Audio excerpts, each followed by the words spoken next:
तो आरसीबी ने अभी अभी क्वालिफायर 1 जीत लिया है और वो लोग अब फाइनल्स में क्वालिफाई कर गए हैं और प्रॉपर थ्रैशिंग, जिसको कहते हैं प्रॉपर थ्रैशिंग, उन्होंने दी पीबीकेएस को। और आज देखा जाए तो मतलब कि ये दिखाता है कि हेज़लवुड की अहमियत क्या है। जैसे हर्षा भोगले ने भी बताया कि जिस जिन 3 मैचों में हेज़लवुड नहीं था उसमें 12 की मतलब इनकी एवरेज थी, 11 की एवरेज थी इनकी बॉलिंग की। जैसे हेज़लवुड जिन मैचेस में था उनमें 8 की थी। कह सकते हो कि वो बैटिंग फ्रेंडली पिचेस ज़्यादा थी, लेकिन एक होता है एक एक्सपीरियंस्ड, एक सीजन्ड वेटरन जो एक्चुअली अच्छा बॉलर जिसका अच्छा रिकॉर्ड हो। सीज़न तो भूवी भी है, लेकिन जो तुम्हारा लीडर हो पेस अटैक का, लीडर तुम्हारा जॉश हेज़लवुड है। और देखो भाई, तुम पता यही हेज़लवुड नहीं होता और नुवान तो शारा होता और वो मतलब कि लेंथ नहीं पकड़ पाता पहले, तो कितना पिटता वो स्टार्टिंग में। लेकिन हेज़लवुड ने लेंथ पकड़ी, वो ना तो उसने रन खाए और उसने विकटें भी ली, चाहे श्रेयस अय्यर की लेनी हो और मुझे लगता है प्रभसिमरन सिंह की भी ली थी उसने, और आगे एक और ली थी शायद। लेकिन ये दिखाता है कि बॉलिंग पार्टनरशिप्स कितनी मैटर करती है। आज दयाल ने विकेट्स ली, जो मतलब उतनी अच्छी बॉलिंग उसकी नहीं हुई है इस साल। उसने वो मैच निकाल दिया सीएसके के अगेंस्ट, लेकिन अगर आप दयाल को देखो, he has not been a good bowler this season. He has not stop the flow of runs और टेक विकेट्स।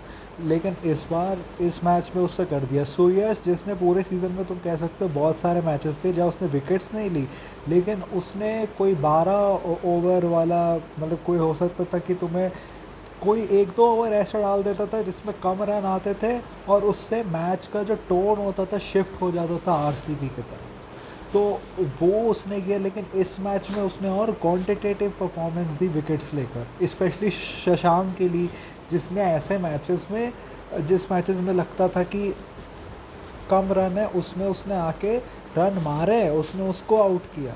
उसने फिर उसके बाद मार्कस स्टोइनिस को भी आउट किया, जो एक बैट्समैन था जो लग रहा था कि फॉर्म में है कुछ। और उसके बाद मैं ये भी कहूँगा कि ये पीबीके इसकी स्ट्रैटेजी पूरे सीज़न में रही है कि हम एग्रेसिव होंगे, एंड इट वर्कड।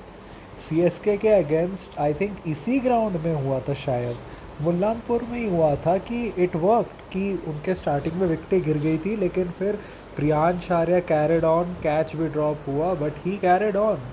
और उसके कैरी ऑन करने के वजह से इट इंश्योर्ड कि वो लोग मतलब कि अच्छे खासे टारगेट पे पहुंच गए।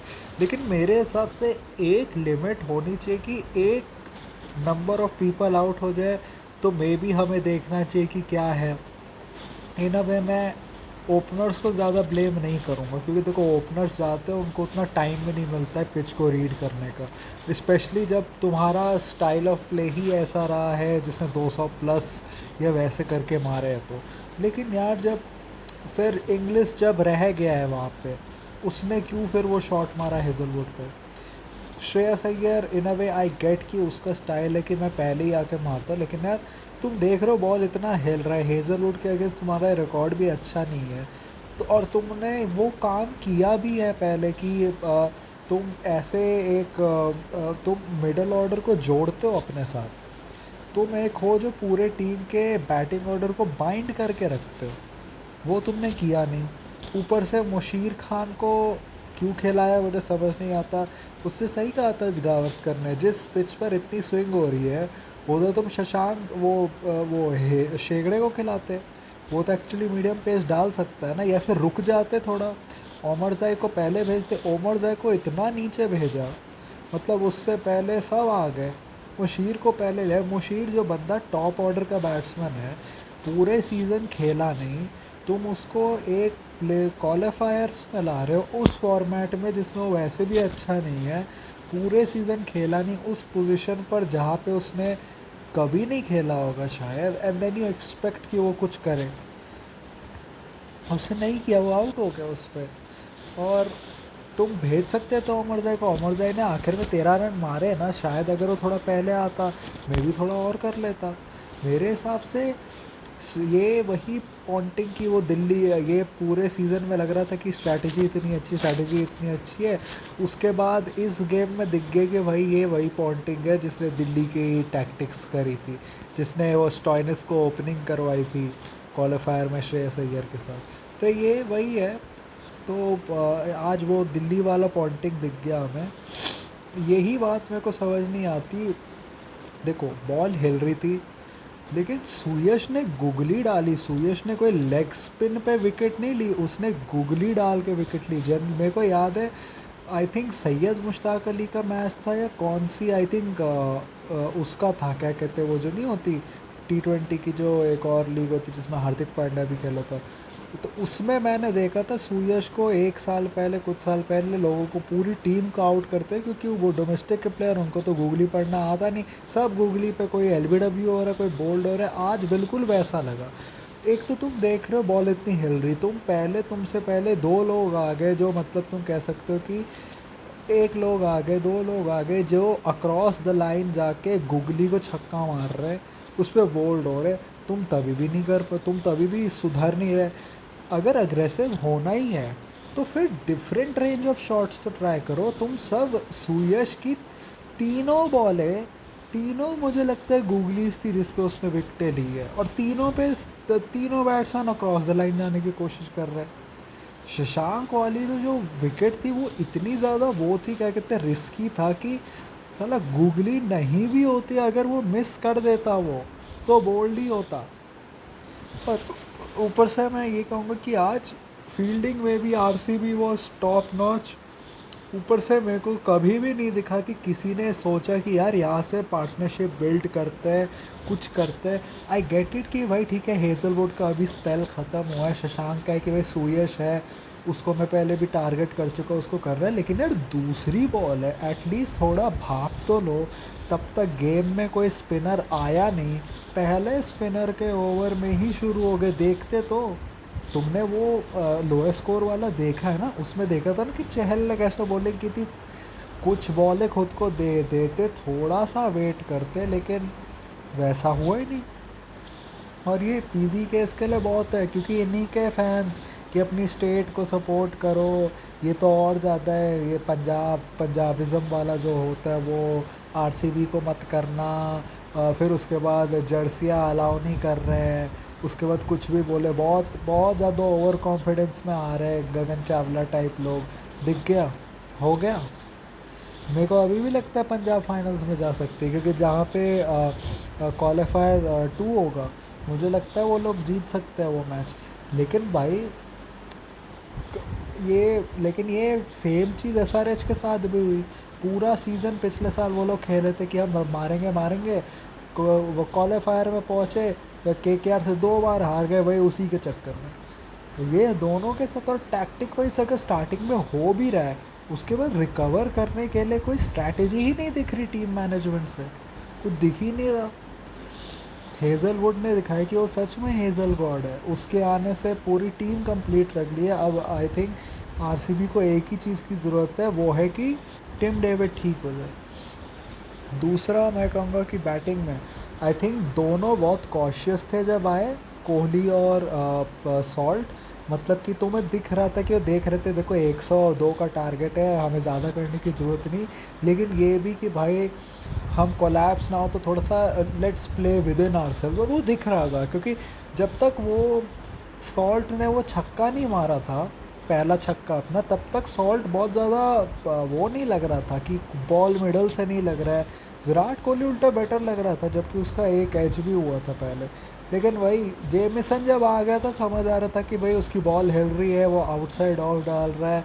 विराट कोहली वैसे भी उसके अगेंस्ट स्ट्रगल किया, कुछ तो करेगा, और उससे विकेट लिया, मेडन भी डाला। मतलब मयंक तो बाल बाल बच गया। लेकिन बात ये भी कि उसके बाद एक चीज़ RCB के बैटर्स ने की, स्पेशली सॉल्ट ने, कि कोई भी बॉल उसको दिखी कि जो थी कि यार इस पे मैं शॉट मार सकता हूँ, उसने मारा। क्योंकि उसने देखा कि भाई यार मूवमेंट बहुत है, अगर कोई बॉल ऐसे मिली होगी तो मैं जाऊँगा उस शॉट के लिए, और वो गया। पर ऐसे ओपनर की ज़रूरत है आपको, क्योंकि अगर उस समय सॉल्ट आउट हो जाता, रजत पाटीदार फॉर्म में नहीं है, यू डोंट नो वो फुल्ली फिट भी है या नहीं, यू डोंट नो, कोलैप्स हो सकते हैं। आरसीबी के प्लेयर्स कोई बहुत टेक्निकली प्रोफिशिएंट प्लेयर्स नहीं हैं, तो उसने अपना दिखाया। फिर उसको जैसे दिखा कि जेमिसन अभी अब लेंथ हिट नहीं कर रहा है, उसने मारना शुरू कर दिया 21। जब उसने वो जेमिसन का ओवर मार दिया तो तब आई थिंक उसने इन अ वे फिनिश ही कर दिया, क्योंकि फिर उसके बाद उनके पास ज़्यादा ऑप्शन ही नहीं रह गए, क्योंकि उन्होंने इम्पैक्ट सब यूज़ कर लिया। तो यश ठाकुर है, किसी को ला नहीं पाए वो। और वो शशांक शेगड़े को भी नहीं लाया, वो लोग ले आए मुशीर को, उनको मुशीर को ओवर देना पड़ा। मुशीर ने विकेट तो ली। मुझे बड़ा फनी डिस्मिसल लगा मयंक अग्रवाल का। मयंक अग्रवाल डिड गुड, उसने मैं वो प्ले आउट कर लिया उसने जेमिसन का ओवर, उससे छक्का भी मार दिया, चौका भी मार दिया। तो I think he did well in it, लेकिन पता नहीं, आई डोंट नो वाई, मेरे को उसका बहुत डिस्मिसल बड़ा फ़नी लगा कि साइड से जा रही बल्ला लग गया, मुशीर पे आउट हो गया। ऊपर से आज अर्शदीप ने भी लेंस हिट नहीं करी अपनी, बहुत ज़्यादा शॉर्ट और बहुत ज़्यादा वाइड जा रहा था वो। फिर उसके बाद या तो फिर लेग साइड पे एक देती जो लेग बाय से चौका हो गया। तो मेरे हिसाब से अर्शदीप ने भी नहीं, जेमिसन ने पहला ओवर हिट की थोड़ी, दूसरे ओवर में तो बहुत अच्छी की, लेकिन फिर जैसे ही तीसरा ओवर आया तो नहीं कर पाया। तो उसके अलावा बात यही है, और वो दिखता भी है कि मार्को यानसन वो है जो बैटिंग में भी तुम्हें देता है, वो 8 या 9 पे बैटिंग करता है, या जेमिसन 11 पे बैटिंग करने आ रहा है। तो दिख ही गया है। आई थिंक आरसीबी को यही है कि देखो टिम डेविड आ गया टीम में, तो मेरे हिसाब से इनके लिए इनकी परफेक्ट टाइप टीम हो जाएगी, कि सबका कंट्रीब्यूशन होगा इस टीम में। लिटरली पूरी बॉलिंग ने किया है, एक्सेप्ट कैसे तो कृणाल पांडे जिसने 10 रन खा लिए, उसके अलावा उसने भी फील्ड पे अच्छी फील्डिंग की। तो सब ने कंट्रीब्यूट किया है यार विन में। तो यही कह सकते हैं। आई थिंक ये बात है कि ये पीबी के इसके लिए बहुत बड़ा सेटबैक हो सकता है कि यार इतना हम लोग आए और अपने घर में ही हार गए। लेकिन ये भी बात है, वो लोग अपना पहले भी मैच हारे थे, क्या कहते हैं, दिल्ली से, लेकिन फिर वो आखिर में जीत गए ना मुंबई से अपना मैच। तो क्वालिफायर वन में आने के लिए। तो आई थिंक वही है, उनको देखना है क्या है। बात ये है कि अब वो अहमदाबाद में जाएंगे, वहाँ चाहे मुंबई हो चाहे गुजरात हो, वहाँ रन्स तो पड़ेंगे आपको। आपकी ये बात है कि आपकी बैटिंग ऑर्डर में एक चीज़ है कि मेरे हिसाब से मुंबई आई तो मुझे नहीं लगता कि पीबी केस जा पाएगी। मुंबई का bowling attack overall is much better than them, और मुझे लगता है कि उनकी बैटिंग यूनिट भी उनसे ज़्यादा बेटर है। गुजरात आ जाए तो चांस है, क्योंकि कुशाल मेंडिस है, जॉश बटलर नहीं है, उनकी बॉलिंग यूनिट अच्छी है, लेकिन there are bowlers that you can clearly target. Siraj का स्टार्टिंग अच्छी गई, लेकिन अभी ही हैज़ बिन ऑर्डिनरी। प्रसिद्ध कृष्णा कह सकते हो एक कांस्टेंट रहा है, तो साई किशोर भी रन खा रहा है, राशिद का सपोर्ट नहीं मिल रहा तो उसके ऊपर और प्रेशर आ रहा है, तो एक चांस उससे है। और आपकी ओवरऑल बैटिंग लाइनअप में आपकी परफॉर्मेंसेस ऊपर नीचे हर जगह से आई है। आप कह सकते हो कि निहाल वडेरा वो सब चाहे अभी फॉर्म में ना हो, लेकिन गुजरात की तो वो भी नहीं आई है, तो आप कह सकते हो कि वहाँ उनका चांस है।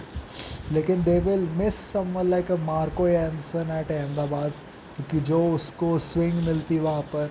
अर्शदीप के लिए अच्छा है कि उसको स्विंग मिल सकते हैं। दे शुड होप कि उनको चेस करने को मिल जाए, क्योंकि गुजरात अगर पहले बैटिंग करेगी और जिस तरीके से उनका बैटिंग ऑर्डर है, अगर वो 200 या 200 प्लस नहीं करती है, तो मेरे हिसाब से उतना मुश्किल नहीं होगा पीबी के इसके लिए करना। लेकिन वही मुंबई भी आ सकती है, मुंबई आई तो मेरे को लगता नहीं कि चांस है।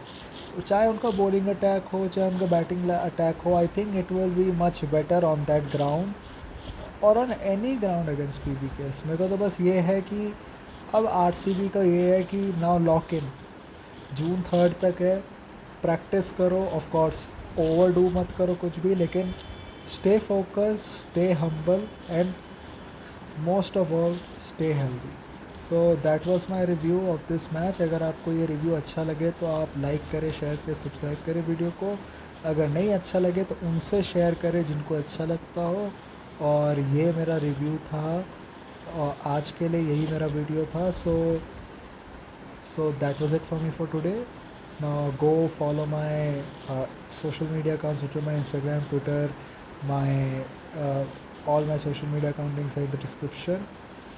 And that was it for me for today, so thank you, goodbye, अलविदा।